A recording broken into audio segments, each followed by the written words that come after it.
আসসালামু আলাইকুম আমার ভাই বোনরা, আপনারা ভালো আছেন নি? আশা করি আপনারা ভালো আছেন।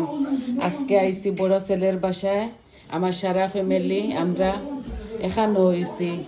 তো আমার বৌমা ছেলে সাদা পোলাও বানাইছেন, রোস্ট বানাইছেন, কিমা বানাইছেন,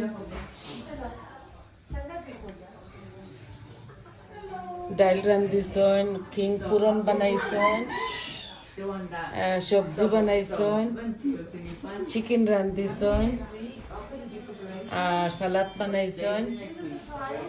টেবিল পুরা সাজাই দিছেন আমরা ফ্যামিলি সবে মিলিয়া। তো আই হোপ আপনাদের ভালো লাগবো। তো সবাই ভালো থাকুক, সুস্থ থাকুক। কই আজকে বানাইলাই একটা শর্ট ভিডিও। আমার বড় ছেলের বাসায় আইছি, আমরা সব আইছি ফ্যামিলির। তো সবাই আমার চ্যানেলটারে লাইক দিবা, কমেন্ট দিবা, সাবস্ক্রাইব করবা আর আমার সাথে থাকবা। আরো একটা ডিশ রয়েছে, চপ চপ আনছেন বৌমা। তো আসি, আজ এই পর্যন্ত। আসসালামু আলাইকুম।